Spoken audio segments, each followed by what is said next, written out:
Welcome to Lecture 4 on Optional Policies. These are policies that are considered nice to have in your employee handbook. So now let's take a look at these optional policies and get started.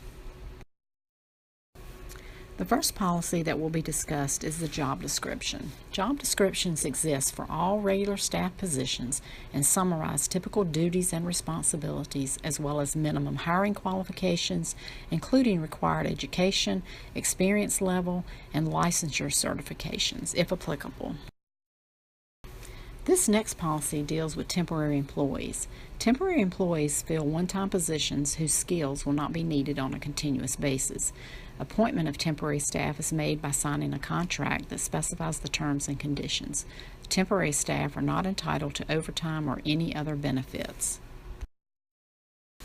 Another optional policy is the bereavement leave policy. A company typically provides between 3 to 5 days off with pay to staff to handle matters related to a death in the family. The amount of time provided is based on the relationship to the family member. If your company offers benefits, you may have a core benefits overview policy that states usually a company's overall benefit program is comprehensive and economic. They offer an array of core benefits such as medical insurance, paid time off, and retirement.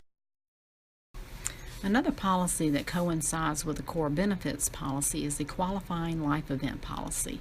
If staff experience a life event, they may enroll or make changes to some of their benefits within 30 days of the event. Any change must be consistent with the qualifying event, such as adding a dependent to medical insurance coverage following the birth of a child. Another optional policy that seems to be favored by most employees is the educational assistance policy. Participation in approved external educational programs that are mutually beneficial to both the company and the employee will be given consideration for financial assistance as defined in the policy.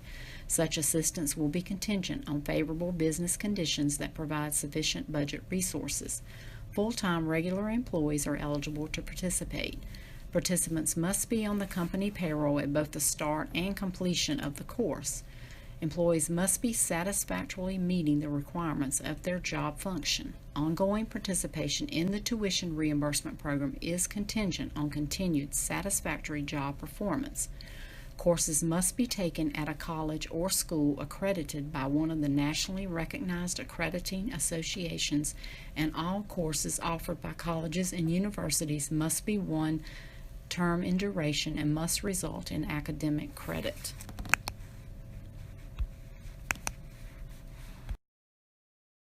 Another optional policy that seems to be favored by most employees is the educational assistance policy.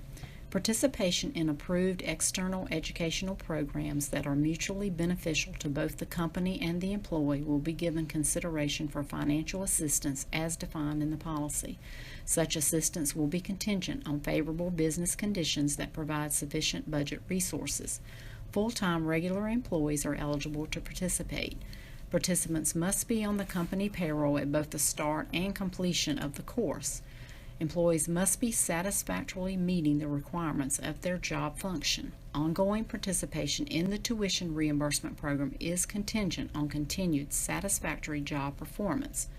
Courses must be taken at a college or school accredited by one of the nationally recognized accrediting associations, and all courses offered by colleges and universities must be one term in duration and must result in academic credit.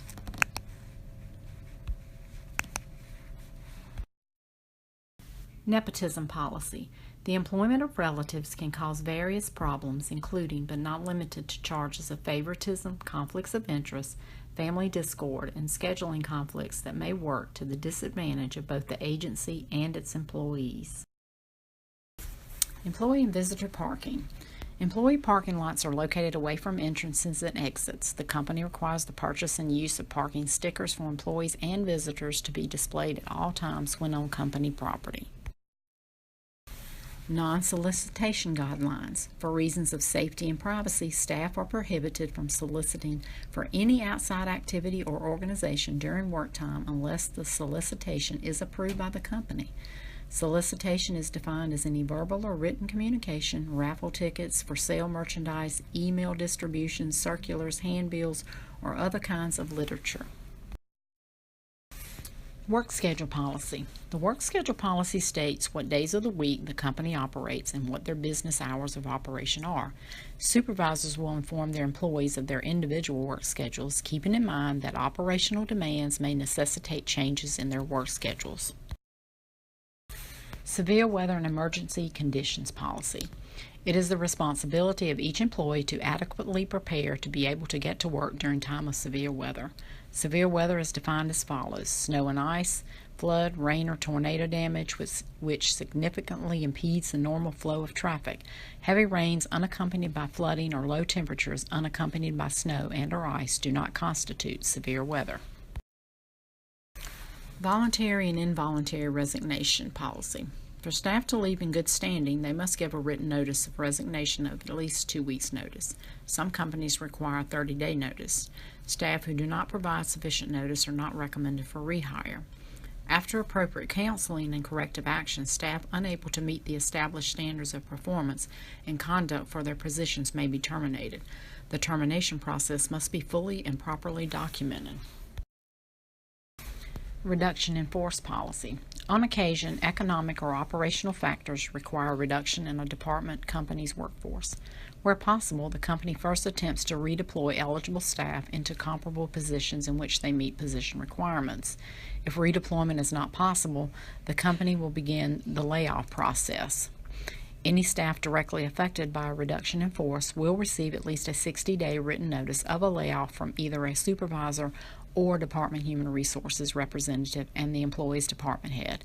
This notice will contain information about staff rights and responsibilities.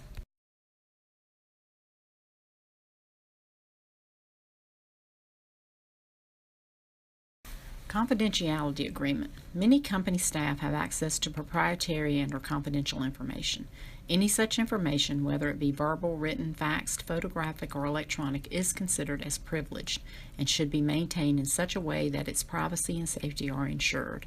Furthermore, work-related information should not be discussed in open areas such as hallways, elevators, lobbies, break rooms, or cafeterias.